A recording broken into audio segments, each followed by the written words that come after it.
and I want to thank you all for being here today.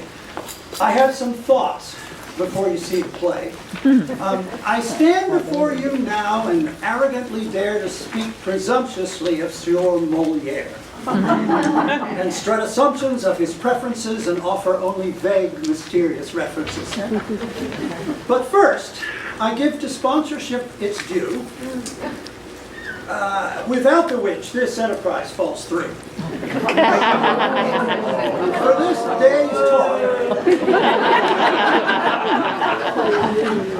For this day's talk, the generous source of loot is from Barbara Martinson's and Larry Bootis. Oh my God!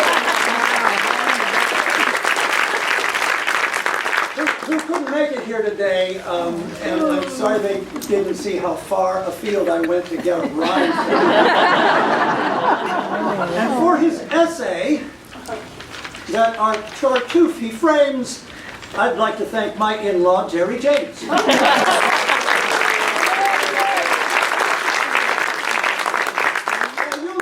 Speak in metered words that rhyme. It's something that you won't hear all the time. Our songs insist on it, especially rap, but generally it's thought to be a trap. Jean-Baptiste Poquelin, though, wrote this way to give his language style, a charming play. I think it works. However, now I fear you're listening for the rhyme. I won't be clear.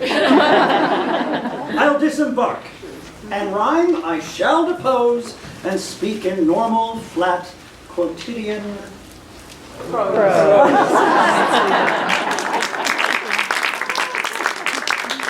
I'll have more to say about rhyme and our script, but first, an overview. I came to realize in my research on the life of Molière something that I'm sure must apply to any great artist to some extent. And that is that the work left behind is accountable to not only the artist and their talent and energy, but to those around them and the cultural moment, its tastes, and its readiness for that particular voice.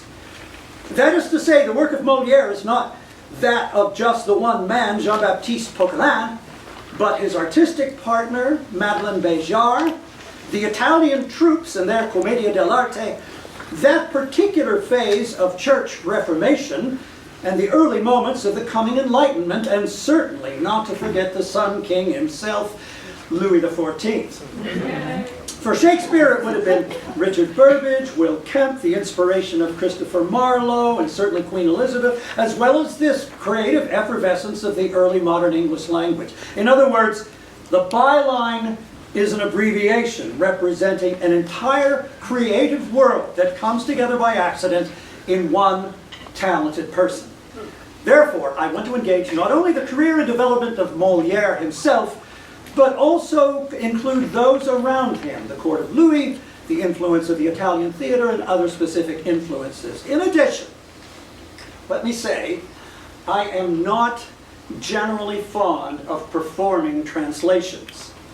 In great works, it often feels like performing intriguing character in plot with awkward, stilted language. We won't be able to hear Molière's beautiful French language of the original, which in this case was 12-syllable verse in rhyming couplets. But fortunately, we've had Richard Wilbur to bring alive Molière's text in contemporary English with as much faith to both its rhyming style and its content as anyone else has been able to accomplish.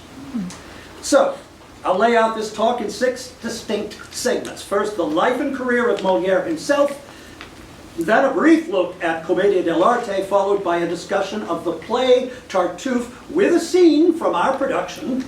Next, a glance at its concluding device, the Deus Ex Machina. Then a look at translator Richard Wilbur, a writer of some interest himself. And finally, a look at the style and substance of Molière's Tartuffe and how it comes to us today. So, now, Molière. Jean-Baptiste Poquelin was born in Paris in 1622. He was the firstborn of Jean Poquelin, a prosperous upholsterer who eventually purchased a royal appointment, tapissier du roi, that is, upholsterer and draper to the king. This was a title the son Jean-Baptiste would inherit as he grew older. His mother died when he was only 10, and his father remarried, and then his stepmother died when he was 14. Death was a common visitor. Only half of newborns made it to their first birthday, and childbirth in those medical dark ages was a high mortality affair. In his early teens, Jean-Baptiste began attending the Collège de Clermont, run by the Jesuits, the Clermont. It educated the wealthy, the nobility, even the royalty of France. It was a very thorough and prestigious education.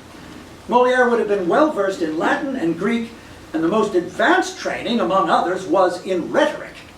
Additionally, theater was a form of expression especially exercised in Jesuit schools.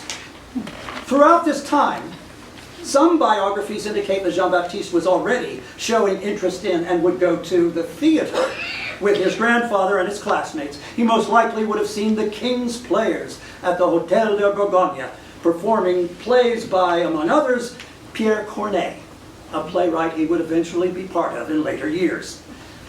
At one point in his youth, Jean-Baptiste took on the title of Tapissier du Roi, and it is speculated that he accompanied King Louis XIII on a military campaign.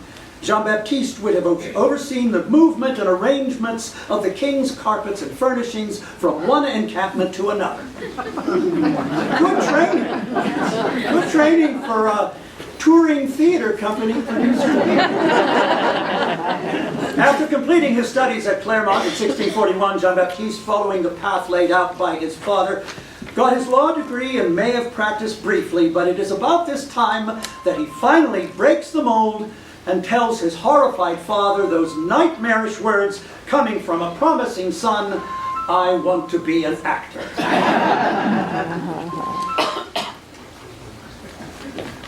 He had met a very talented actress 4 years his senior, and now he went to her and her family. Madeleine Béjart was, by all accounts, a skilled and beautiful actress and wily businesswoman.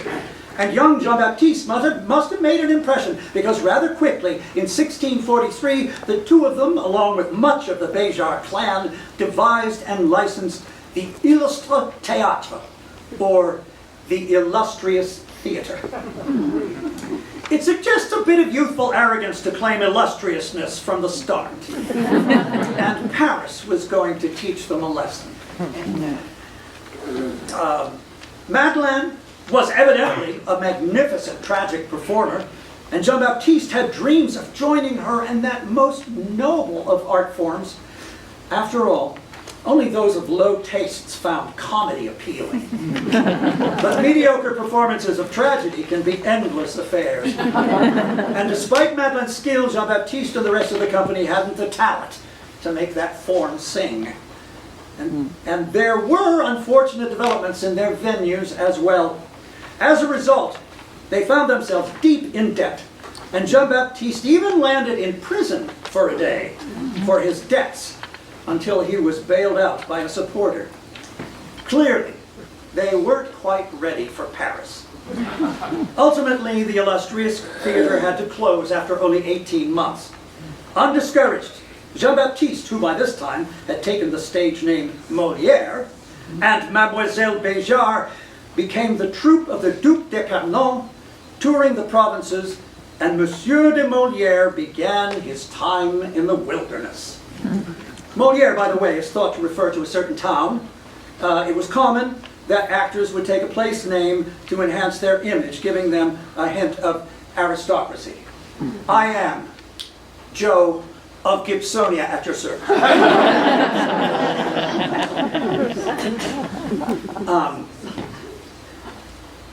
See, I lost my place.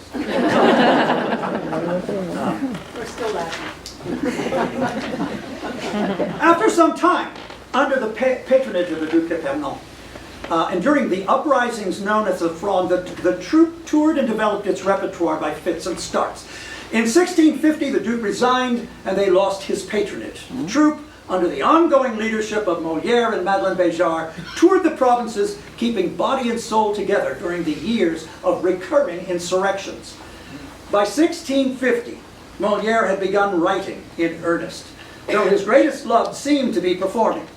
In 1653, they earned the patronage of a theater lover, the Prince de Conti, and for the next 3 years toured and performed under that name. By now, Molière seemed to tire of the lackluster box office and hand-to-mouth existence of the troupe's tragedies and broke down and wrote a comedy. In 1655, success was to come his way when he wrote L'Étourdi, or The Bungler, as it is known in English. It showcased himself with great success. He was rather flummoxed and mystified that these comedies would be so well received, but from this transformation grew a successful touring theater company. They managed to attract 2 especially skilled leading ladies and others with a true capability for tragedy and comedy. And Molière himself was forced to capitulate to the truth.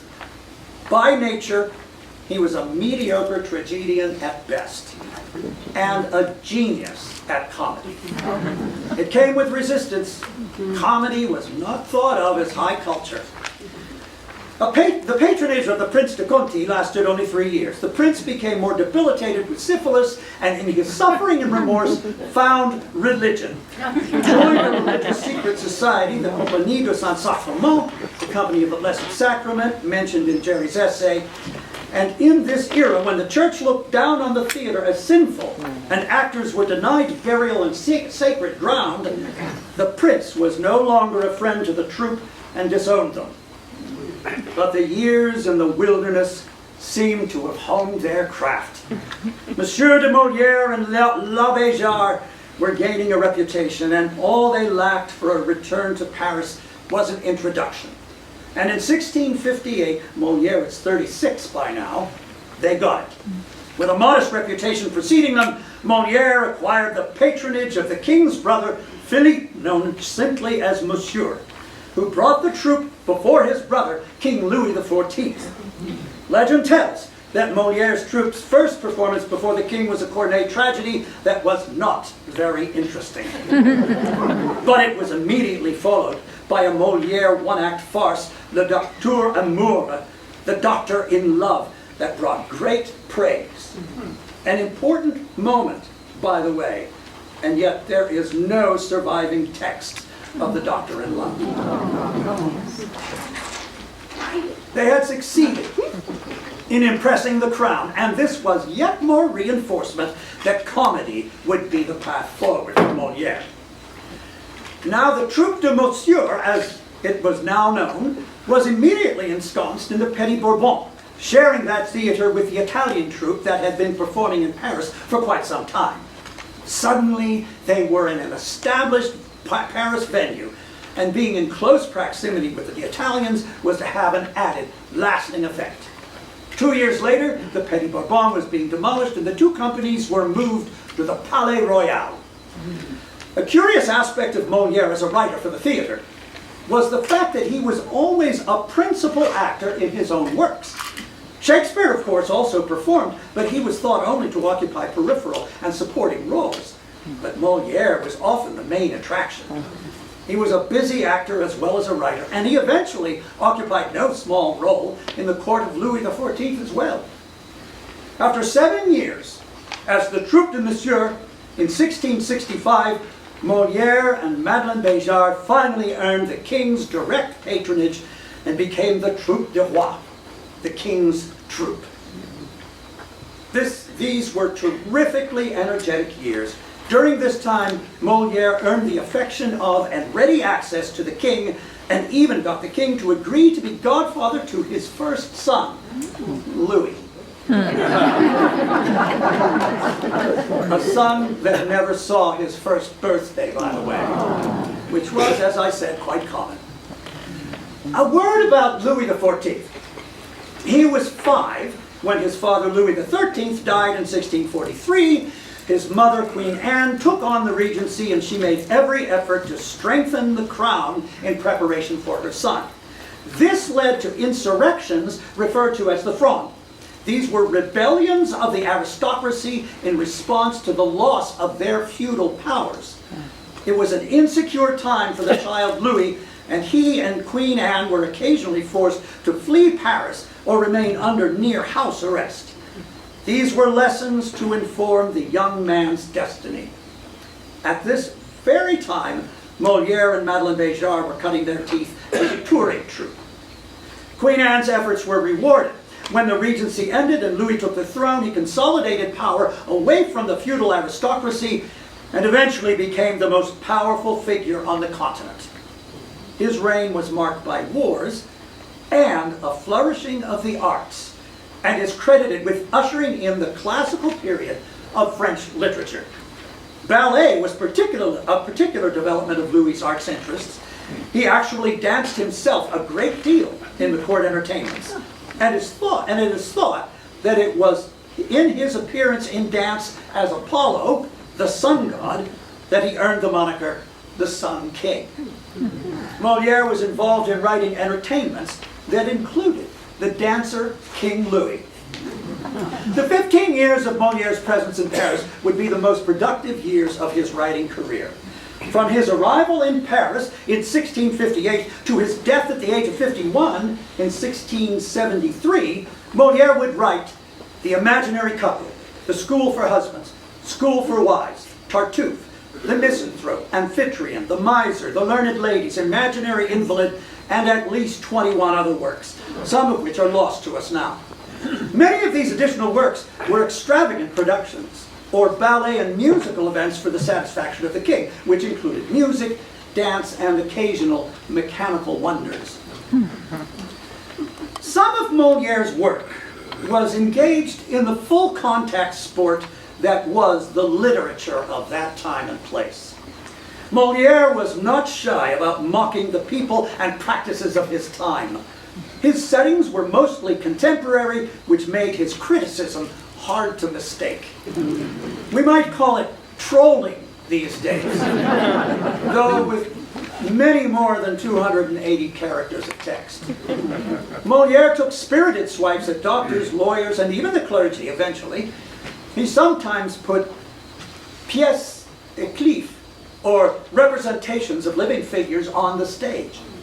A hazardous practice, as you might imagine. And there were often consequences. Pamphlets and denunciations directed at him would fly quick and fast from time to time.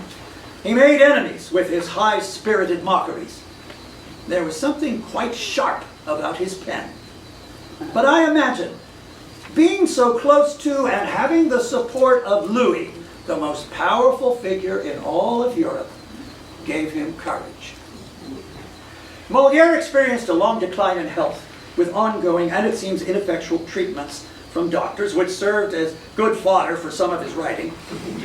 He refused, however, to retire from the stage, and in 1673, it was a performance of the leading character Ardent in The Imaginary Invalid that was his last, the very night he died of what seems to have been tuberculosis. He left a grand legacy in French letters, not the least of which was the Comédie Française, formed 7 years after his death from the remains of his company and others, and is now the oldest active theater company in the world. I think a review of the life and career of Molière would be missing a great deal without an extensive appreciation of not only Madeleine Béjart, but her mother, Marie Hervé Béjart.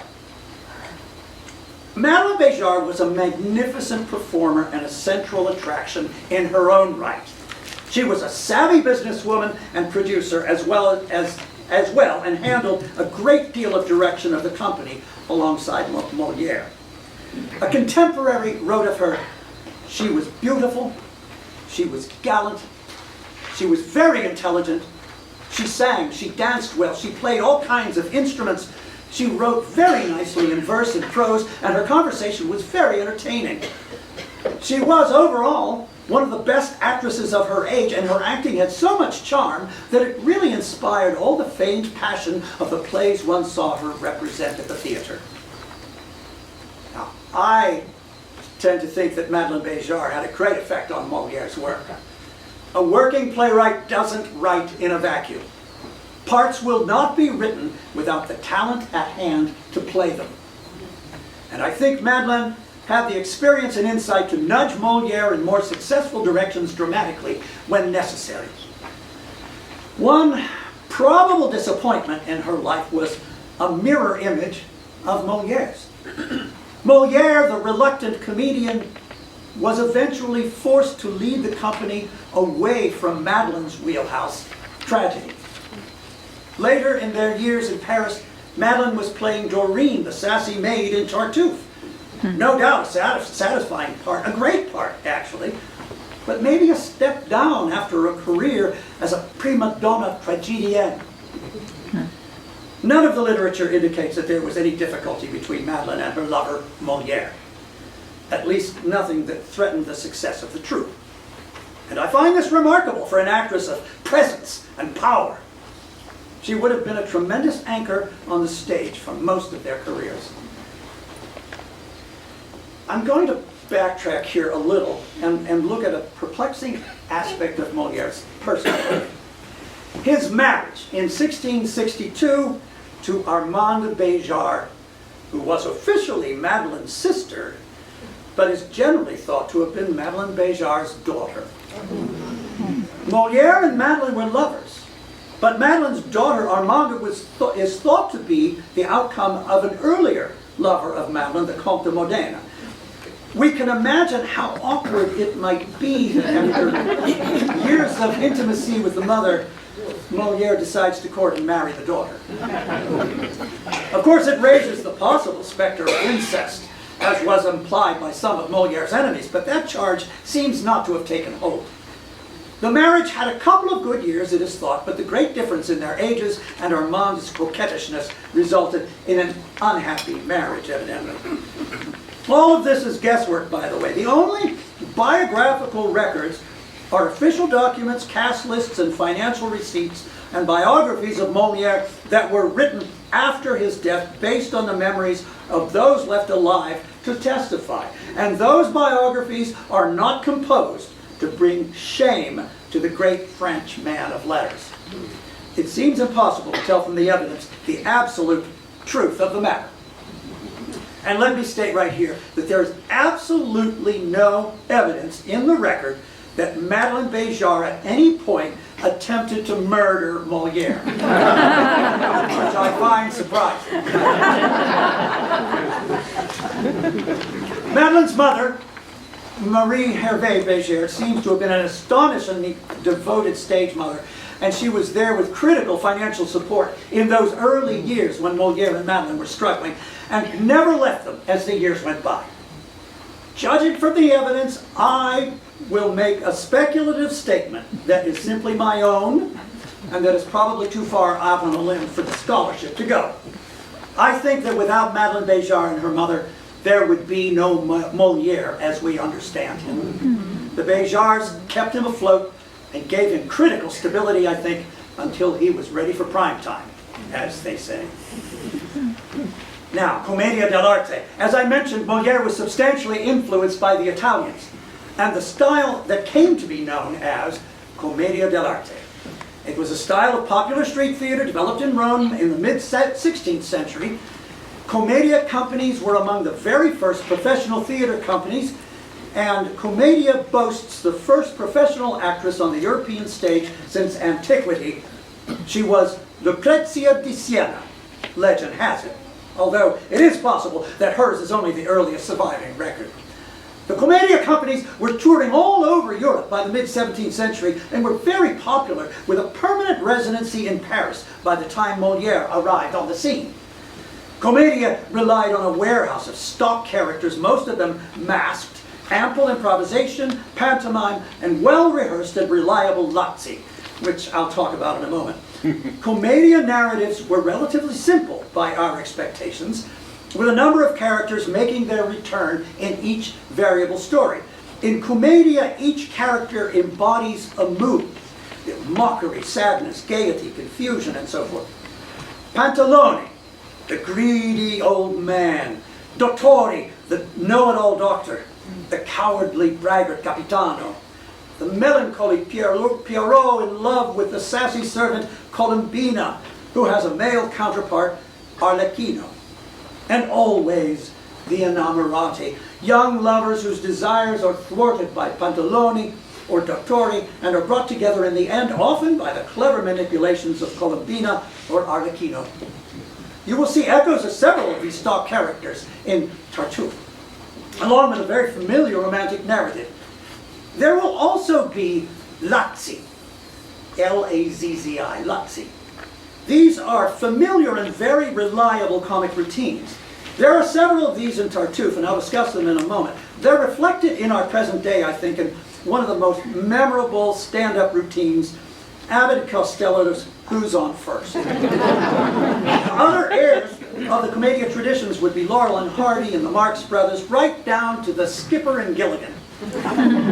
Of course, the Commedia performers were physical, and so were many of these lazzis. It's been interesting rehearsing Tartuffe when a lazzi is specifically called for in the script. Our task becomes to sort out just how the lazzi works, and often the best strategy to get it in serviceable condition, and then let the audience lead us once we're in performance. It's remarkable how having people seeing one's performance for the first time reveals to us its key features. As performers, we can feel you seeing things in a way that we haven't been able to see in rehearsal. Our Tartuffe, by the way, Matt Wally, who you'll see in a moment, has training and skill in commedia. He earned a Master of Fine Arts from Dell'Arte International, a school of physical theater, and he's been instructing us these past few weeks during our training sessions in principles of commedia. We even spent half an hour with Who's on First to remind us again. Brilliant devices, isn't it? It's interesting, I'm writing down Who's on First. It gets a question mark, doesn't it? No. No, it's a question mark. That's the way it works. Now, the play. Jerry outlines in his essay Tartuffe's tortured path to completion. It was a real lift for Molière, and I encourage you to read that because it really tells you. And I didn't want to go into that because it was in the essay. I note that Tartuffe's first ill-fated and banned 3-act presentation was in 1664. The following year, Molière's troupe earned the king's direct sponsorship, putting Molière, I would guess, in a better position to press the play forward. It was to take 4 more years, however, before Tartuffe finally was able to play fully and consistently. Now, the play Tartuffe begins with an argument as the mother of Orgon, the head of the household, is furiously departing the house. She alone, with her son, believed devotedly in Tartuffe, a seemingly strict and pious guest in the house, and everyone else thinks he's a hypocrite. She leaves incensed. Orgon arrives and decides that rather than giving his daughter Marianne to her lover, young Valère, as he promised, he will give her in marriage to Tartuffe, which further upsets the household. Orgon has a younger wife, Elmire, which he has taken after the death of his first wife. In a private scene, Elmire tries to talk Tartuffe into resisting Orgon's offer of marriage with Marianne. But Tartuffe has another woman in mind and brazenly expresses his lust for Elmire herself. This exchange is overheard by Orgon's son, Damis. And what happens next is the scene from our production. Damis! No! I must do what I think right. Madam, my heart is bursting with delight. And say whatever you will, I'll not consent to lose the sweet revenge of which I'm bent. Settle matters without more ado. And here most opportunely is my cue. Father, I'm so glad you've joined us. Let us advise you of some fresh news which doubtless will surprise you. You've just now been repaid with interest for all your loving kindness to our guest. He's proved his warm and grateful feelings towards you.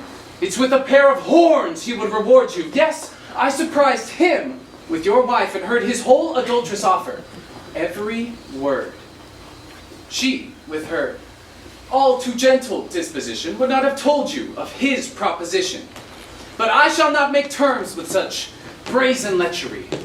And I feel that not to tell you would be treachery. And I hold that one's husband's peace of mind need not be spoiled by tattle of this kind. One's honor doesn't require it. To be proficient at keeping men at bay is quite sufficient. These are my sentiments.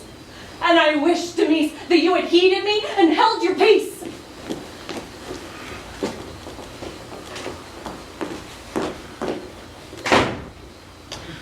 Can it be true, this dreadful thing I hear? Yes, brother. I'm a wicked man, I fear. A wretched sinner, all depraved and twisted, the greatest villain that has ever existed. My life's one heap of crimes which grows each minute. There's naught but foulness and corruption in it, and I have perceived that heaven, outraged by me, has chosen this occasion to mortify me.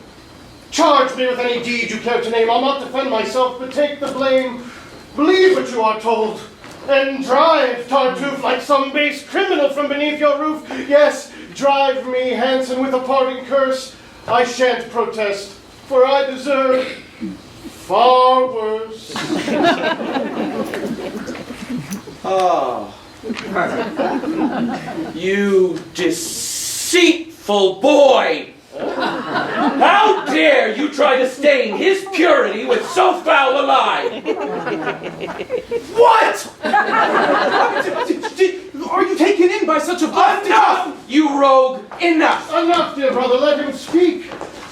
You're being unjust. Believe his story. The boy deserves your trust. Well, why, after all, should you put your faith in me? How can you know what I might do or be? Is it my good actions on which you base your favor? Do you trust my pious face? No. Don't be deceived by hollow shows. I'm more than what other men does know. Well, though the world may see me as a man of worth, I'm truly the most worthless man on earth. Yes, my dear boy, speak out loud. Call me chief of sinners, a wretch, a murderer, a thief. Load me with all the names that men most abhor. I'll not defend myself. I've earned them all and more. I'll kneel here as you pour them on my head as just punishment for the life that I have led. This is too much, dear brother. Have you no heart? You so hoodwinked by Be this rash- still, you monster! Brother, I pray you rise. Villain! Silence! But I think you Just one word more and I'll tear you limb from limb. In God's name, brother, don't be harsh with him. Well, I'd far rather be tortured at the stake than see him bear one scratch for my poor sake. Ingrate. On my bended knees, if I must beg for you to pardon him. Such goodness cannot be. Now there's true charity. Villain, be still. I know your motives. I know you wish him ill. Yes, all of you, wife, children, servants, all, conspire against him and desire his fall, employing every shameful trick you can to alienate me from this saintly man. But the more you seek to drive him away, the more I'll do to keep him. Without delay, I'll spike this household and confound its pride by giving him my daughter as his bride. You're going to force her to accept his hand. Yes, and this very night, do you understand? I shall defy you all and make it clear that I'm the one who gives the orders here. Come, wretch, kneel down and clasp his blessed feet and ask his pardon for your black deceit.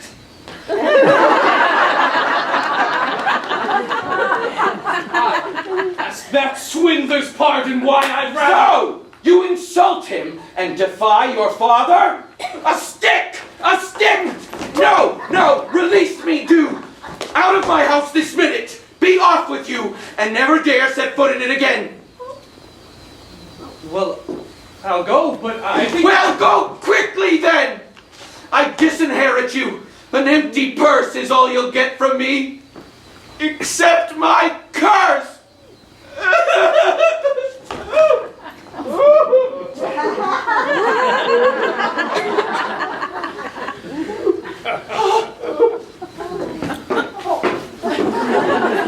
Oh, he blasphemed your goodness. What a son. Forgive him, Lord, as I have already done. You can't know how it hurts when someone tries to blacken me in front of my dear brother's eyes. Ah. The mere thought of such ingratitude plunges my soul into so dark a mood. The horror grips my heart. I gasp for breath and cannot speak. I feel myself near death. You blackguard! Why did I spare you? Why did I not break you into little pieces on the spot? Compose yourself and don't be hurt, my dear friend.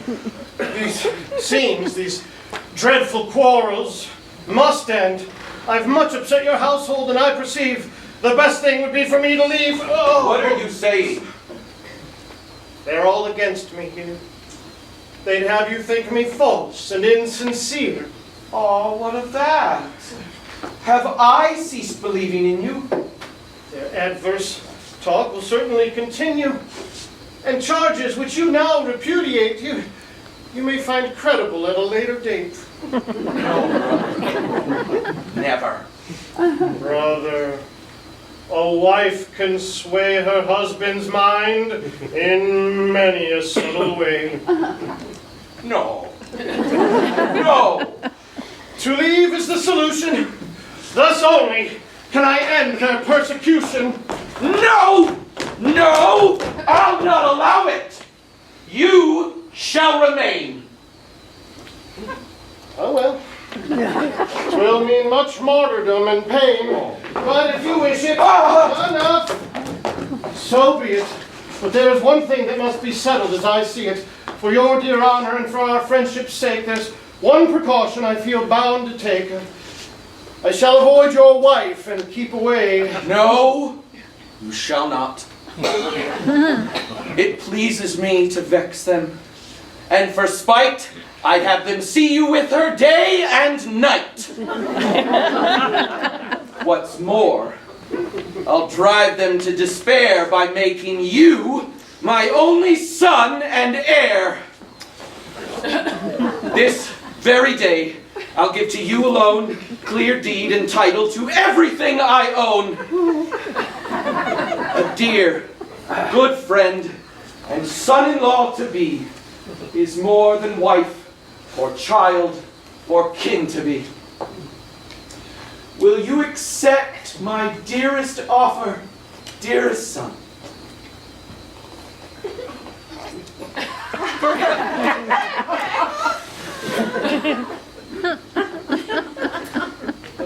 In all things, let the will of heaven be done. Poor fellow. Come, we'll go draw up the deed, and then let them burst with disappointed greed.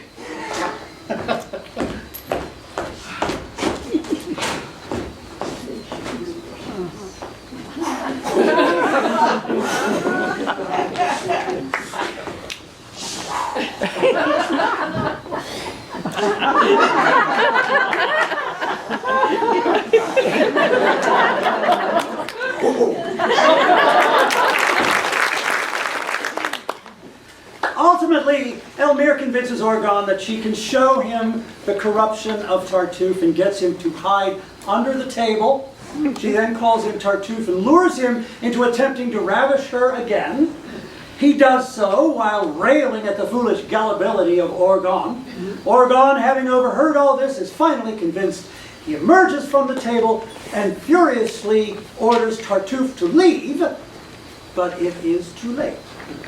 Tartuffe reminds Orgon he's already signed over the property. Tartuffe leaves to get the authorities and returns with an officer of the king to claim the property and take Orgon away to jail for crimes that Tartuffe can prove. But in a sudden reversal, the officer reveals that the king has seen through the corruption of Tartuffe. He says that the king has invalidated the deed of transfer of property and has absolved Orgon. The officer then takes Tartuffe off to jail, and Orgon affirms the betrothal of Molière and Marianne. Jerry's essay points out the controversy that the play presented in its day. I would propose that the issue of religious hypocrisy is less responsible for Tartuffe's success, though, than its dramatic and comic skill and structure. Additionally, Tartuffe himself, despite being the eponymous character, is of less dramatic and comic interest generally than Orgon, although Wally brings a bit of juice to it. It has been said that Molière was a student of obsessions, and it is Orgon, not Tartuffe, who is the center of comic irrationality in the play. Another problem that is lost in the controversy is that religious hypocrisy, it turns out, is not an issue at all. Tartuffe, we find, is hardly a devotee of anything besides criminal deception. His profession, it turns out, is actually crime, and religion is an easy route into a gullible person's pocketbook. I can't help observing the contrivance of the younger wife. Molière uses it elsewhere. It's a situation he lived through in his youth, having lost his mother when he was 10. As a plot point, it provides, of course, another woman of sexual interest, and it is that temptation that eventually exposes Tartuffe. Now, a note on the Deus Ex Machina. This conclusion of the play is representative of the plot device known as the Deus Ex Machina, or God from the Machine. As many of you recognize, I'm sure, it's an ancient Greek theater device first employed by Aeschylus and used most frequently by Euripides. Euripides has the chariot of Helios, the sun god, arrive by theatrical means of a crane or a rising platform, some kind of machine, to take Medea to safety away from her husband Jason. The device has been metaphorically applied since then in every era in varying forms. It can be defined as any grand outside intrusion that resolves an intractable problem of the plot. One of my favorites is H.G. Wells' The War of the Worlds, which it concludes with the invading Martians, having dominated all resistance, are suddenly silenced and killed by the microbes and pathogens of Earth. Nature herself descends. In Tartuffe, of course, it is the Sun King, through his representative, that resolves the threat to Orgon and his family. Some scholars have referred to this as Rex Ex Machina, but I think there is plenty of implication that Louis XIV, as God's representative, has his divine insight. Besides, there's not a whole lot of difference between the Sun King and the Sun God, Helios. Deus Ex Machina has been criticized from time to time as a lazy escape hatch in an incompletely designed plot. And there's something to be said for that. However, Molière's support and future were dependent on the king. Molière has the king entering the plot and resolving it with divine wisdom and insight. One would think this passage would be embarrassing for a king who was actually in the room, but it is thought that Louis was particularly fond of flattery. So, far from using a lazy literary device, I'd say Molière was working overtime.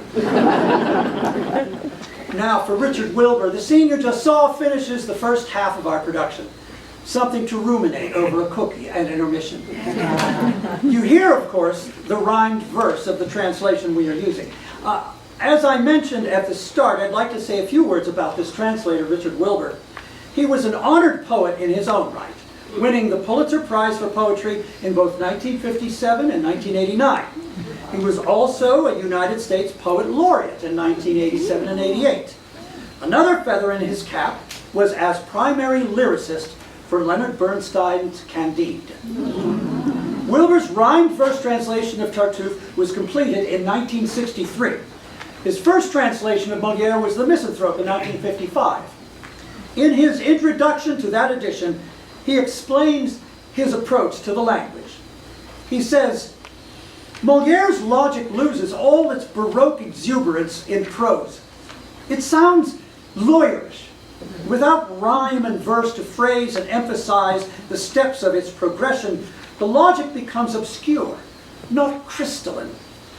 For these reasons, rhymed verse seemed to me obligatory. The choice did not preclude accuracy, and what follows is, I believe, a line-for-line verse translation quite as faithful as any which have been done in prose. I hasten to say that I am boasting only of patience. A translation may, alas, be faithful on all counts and still lack quality. I admire his humility in that statement. And I can attest that he's not quite Shakespeare. Keeping in mind that his translations aren't wholly his own poetry in the first place. But his phrase, Baroque exuberance, is well turned and delightfully expressive of our experience with his script. We have presented rhymed verse before in some of Shakespeare's plays, particularly our recent productions of Love's Labour's Lost, A Midsummer Night's Dream, and Romeo and Juliet. A lot of rhymed verse in those plays. And probably most Shakespearean scenes throughout his career conclude with a rhyming couplet.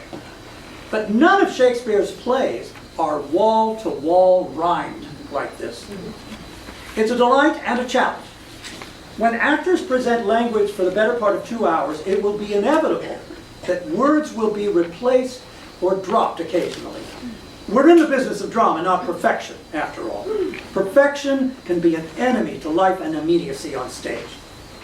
But missing a rhymed word or an entire line in such structured language can be like missing a note in a well-known melody. It's a disorienting challenge to the performer's concentration. On the other hand, the rhyming pattern has a momentum all its own and can begin to take over and supersede the performer's expressiveness. At that point, the language begins to be the worst thing to present in the theater, a lullaby. Fortunately, Wilbur's translation bridges and buries the rhymes from time to time, foregrounding the thought and action and backgrounding the rhyme, thus maintaining the life of the drama. As we grapple with the language of Moliere's application of commedia conceits, they can give us whiplash. They can seem to us as stylistic shifts. It's a challenge because it often feels like we're violating the style of the storytelling by going from what seems a very astute rhetorical argument to something broad and physical, slapstick. We have to negotiate this shift from language to physical comedy and back throughout the play. Making the problem more difficult are the expectations of our 21st century American audience and the training of actors in our world. Stanislavski is 250 years in the future for Molière. His audience has no expectation of psychological realism, and they would have had what we would regard as a very low bar for plausibility. But that audience would not have been a whole lot different from Shakespeare's audience in that regard. Again, we don't look to precisely recreate what the original performers would have done with the play, but try to understand how they worked and present the original style in a way that a modern audience will buy into. We play to the audience we have. And you, as an audience, might expect a greater plausibility in the character's give and take than they might have in the 17th century. I'm certainly not denigrating the 17th century performance style, whatever that is. There are no videos, alas. I'm guessing that they were broader than we would be used to seeing. And I also surmise we would be stunned by the voices and the musicality of the language. One thing that strikes us in Molière's drama is the superficial aspect of it. It's perfectly in keeping with the 17th century Baroque style. Ornamented, rhymed verse language sits comfortably in a world of voluminous fabrics, periwigs, and gilded, ornamental furniture and appointments.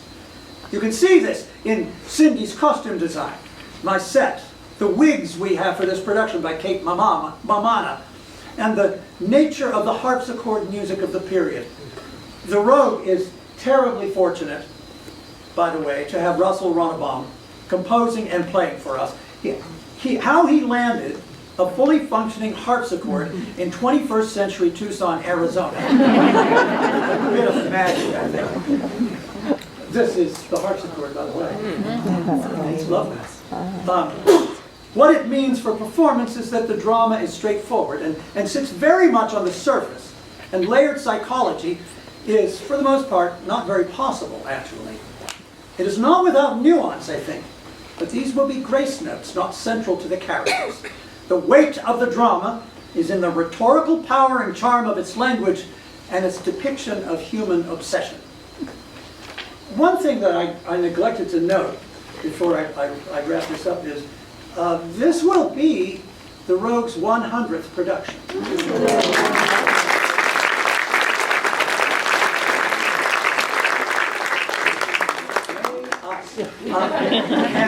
And also, it's our first production under our new fully LED light system that we just put in. It's pretty amazing, you know. In rehearsal, Shannon will be up there. The other night we were watching rehearsal, and I watched the whole stage shift ever so slightly from blue to a little bluer. Ever so slightly. The whole thing. It's pretty remarkable. We never could have done that. All right. Now, at this point, I might insert my insight to say something profound about the layered sophistication and complexity of the play. It is not, however, a very complex piece of work. It does, on the other hand, have an uncanny relevance to our moment. Ahead of me. In the words of Cléante, Elmire's brother, admonishing Orgon's fascination with Tartuffe, he says, "I know that true and false are not the same."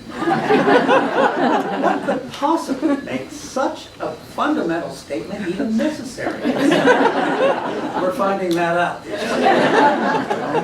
And watching Orgon's willingness to undermine his own position, as we just saw, in order to exact pain on his opposition, is unsettlingly familiar. Our partisan moment presents us with seemingly unbridgeable divides. There's reassurance, I hope, that it was ever thus. That's the lesson of classics. After 360 years of development, we find once again that we're still annoyingly and gloriously human.